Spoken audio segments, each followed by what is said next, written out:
Xabaringiz bor, Prezidentimiz Shavkat Mirziyoyev shu kunlarda Qirg'iz Respublikasi Prezidenti Sadir Japarovning taklifiga binoan Qirg'iz Respublikasida bo'lib turibdi. Tashrif davomida Qirg'iz Respublikasi Prezidenti davlatimiz rahbarini birinchi darajali Manas ordeni bilan taqdirladi. Yuksak mukofotni davlatimiz rahbariga Prezident Sadir Japarov topshirdi. O'zbekiston yetakchisi qardosh Qirg'iziston Prezidenti va xalqiga chuqur minnatdorlik bildirdi. Shu munosabat bilan viloyatimiz faollari munosabat bildirishmoqda.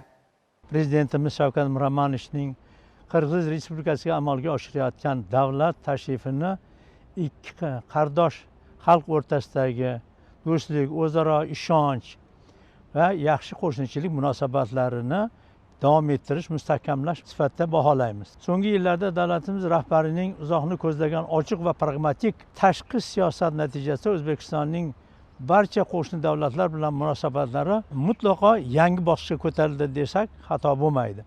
Oliy darajada muzokarada erishilayotgan kelishuvlar aloqalarni yanada kuchaytirish, transport, logistika, energetika, qishloq xo'jaligi va bir qator shu sohalarda amalga oshirilayotgan ishlarni hamkorlik, integratsiya, hamkorlik bir-biriga demak yaxshi amalga oshirilayotgan ishlarni hamkorlikni kuchaytirishga bag'ishlanyapti. Bugun Markaziy Osiyoda yaxshi qo'shnichilik va o'zaro ishonch muhitini shakllantirishda O'zbekiston yetakchi tashabbuskor davlat sifatida e'tirof etilayotgani hammamizga ma'lum.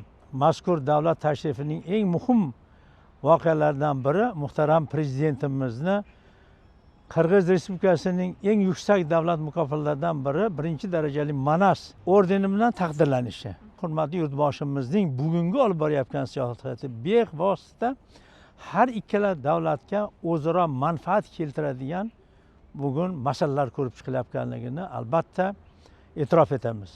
Bundan albatta har ikkala xalqning manfaatlari ko'zda turilyapti. Ikkala xalqqa manfaat yetadigan tomonlar kelishuvlar qilinyapti.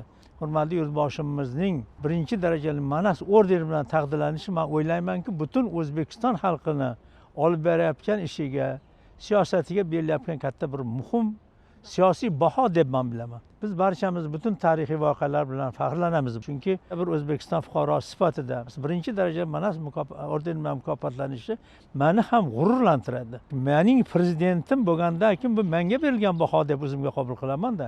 Turkiy davlatlar hurmatli yurtboshimizning ish uslublari davlat boshqaruv tizimidan naqadar roziligining o'ta belgisi deb hisoblayman.